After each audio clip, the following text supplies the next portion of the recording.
Ça, c'est un de mes clients, le spa scandinave. Ils ont 4 spas. Ils me disent, oh, on a une affaire super facile à faire, on voudrait vendre des cartes cadeaux pour Noël.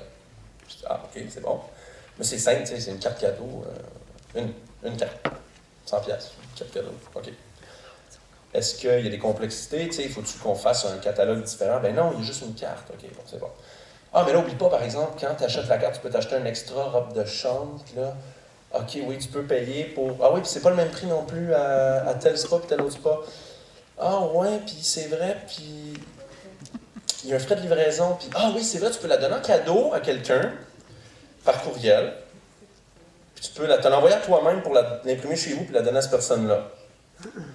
Puis tu peux aussi l'envoyer par la poste, en cadeau, ou par la poste, pas en cadeau. Fait que là, vous voyez, c'est juste de dire, il y a quand même, tu sais, tantôt on parlait de loi applicable, de taxes applicables. Tu sais, là, si un Ontarien achète sur le site canadien, il ne paiera pas les mêmes taxes qu'un autre. Fait que mon message ici, c'est juste de dire, faites affaire à quelqu'un qui a déjà fait du commerce électronique. Donc, peu importe qui soit-il, qui peut vous accompagner là-dedans, parce qu'il y a quand même certaines étapes. OK? Ou lisez beaucoup. Parce que, tu sais, je veux dire, c'est sûr que si vous dites, j'en ferais, des fois, les clients nous amènent un brief. C'est ça mon brief. Là, vous avez une demi-page sur c'est qui est l'organisme ou l'entreprise. Puis là, vous avez un paragraphe qui dit on veut un catalogue en ligne. Mais j'en connais des catalogues en ligne qui ont coûté 100 millions, puis d'autres qui ont coûté 10 piastres. Okay? Fait que vous ne pouvez pas écrire juste ça dans votre brief. C'est pas vrai que c'est si simple que ça. Il faut que vous preniez le temps de donner des détails, puis de donner des détails dans les contrats que vous signez avec des firmes qui font du web, parce que la vérité, c'est que si vous dites juste catalogue en ligne, vous allez avoir un catalogue en ligne, mais est-ce qu'il va vraiment être à votre goût? Est-ce qu'il va vraiment répondre à votre processus, aux complexités qui sont propres à votre entreprise? Probablement pas. Je continue. Je vais juste vous donner des exemples de questions, puis je ne veux vraiment pas m'attarder là-dessus, je vais vous les laisser, là, vous les aurez. OK? Juste la politique de prix est-elle différente en ligne et hors ligne? Ça peut amener un paquet de problèmes. OK? Pensez-y à ça avant. Le site doit-il supporter plusieurs couleurs, grandeurs de produits? Il faut y penser à ça avant de choisir un catalogue plutôt qu'un autre. Okay. Le site permet-il d'effectuer une recherche par mots-clés parmi les produits? Ça, là, je pense dans la catégorie fonctionnalité, qui est souvent poche sur des sites, là, qui est très utilisée, c'est l'engin de recherche. Essayez-le, avant d'acheter n'importe quel, allez sur des sites qui l'ont mis, cet outil-là, puis essayez-le pour voir si vous trouvez des choses. OK? C'est super important de faire ça. Je continue. Bon. J'ai 5 pages de questions comme ça. OK? Pour vous aider. OK? Je vous les laisse. C'est pas très transcendant pendant la conférence, fait que je vais juste vous les prendrez pour emporter. Vous connaissez TripAdvisor? Oui.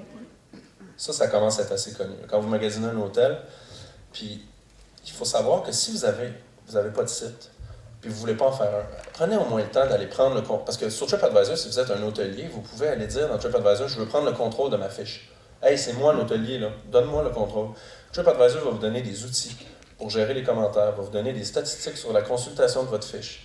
Il va vous aider à améliorer la visibilité de votre fiche dans le site. Si vous n'avez pas de site, mais au moins, assurez-vous que ce site-là soit bien fait parce que lui, il va vous représenter. Là. Que vous le vouliez ou pas, il va vous représenter. C'est ça qui est plate avec ça. Que ça même si ça ne vous tente pas de faire du web, il y en a du monde qui vont le faire à votre place, puis vous allez apparaître dans des listings comme ceux-là. Puis vous allez peut-être faire l'objet de critères, de commentaires négatifs. Ça se peut, ça. OK? Puis, pour moi, c'est de la vente en ligne, ça.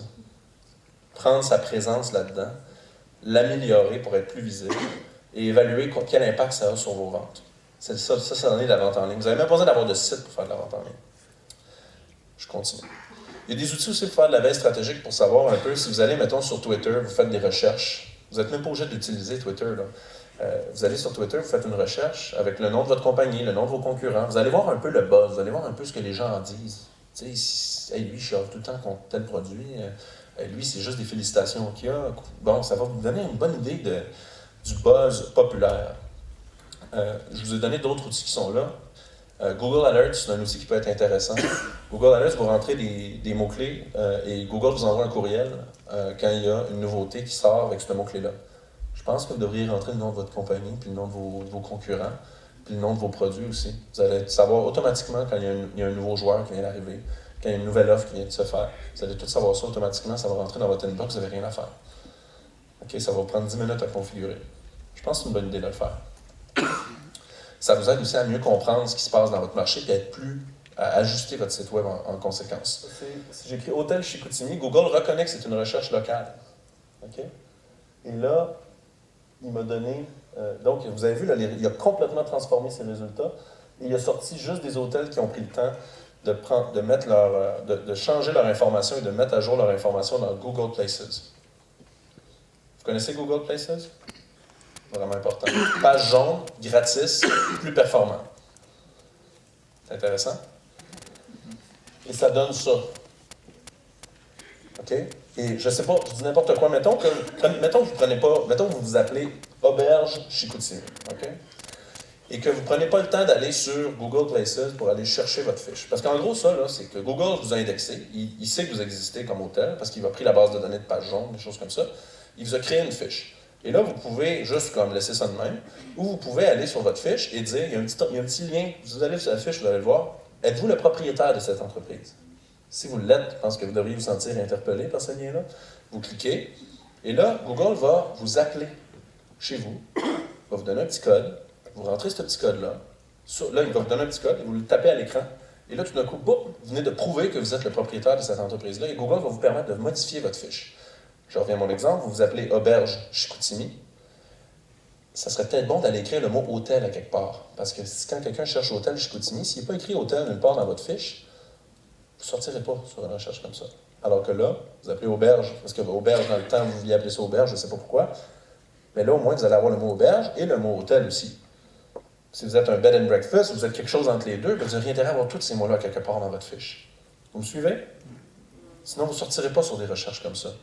Et ça, là, ça sort aussi quand quelqu'un cherche sur son iPhone, là, dans les cartes du iPhone, c'est la même base de données qui sort. Puis mon allemand qui cherchait de la bière, c'est la même affaire encore. OK? Fait que mettez-vous dans les souliers de vos clients, puis faites-les ces exercices-là, puis regardez si vous sortez. Puis si vous ne sortez pas, faites les efforts nécessaires. C'est très, très important dorénavant. Puis voyez-vous, Google, il a changé sa page il y a 2 semaines. Là. Ça, c'est la version il y a 2 semaines à peu près. Ben, de ce matin, en fait, j'ai pris tantôt ce screenshot-là. Cette page-là, elle change régulièrement. Il est en test actuellement, Google. La carte est rendue à droite. Il y a 2 semaines, elle n'était pas à droite, elle était dans le milieu. Mais si vous êtes dans la base de données, vous allez profiter de toutes ces nouveautés-là et de ces changements-là. Aussi, la concurrence. Le web, c'est bien le fun. On n'a même pas besoin de sortir de chez nous, puis on peut savoir ce que la concurrence fait. Qu'avant de se bâtir un nouveau site ou de faire évoluer de façon majeure notre site, allez donc voir. Allez voir c'est quoi la politique de prix de vos compétiteurs. Allez voir si eux, ils ont mis leur offre en ligne. Allez voir quels mots ils ont utilisé. Ils ont-ils utilisé le mot moniteur ou écran? Ils ont-ils utilisé le mot panier bio ou légumes bio, etc.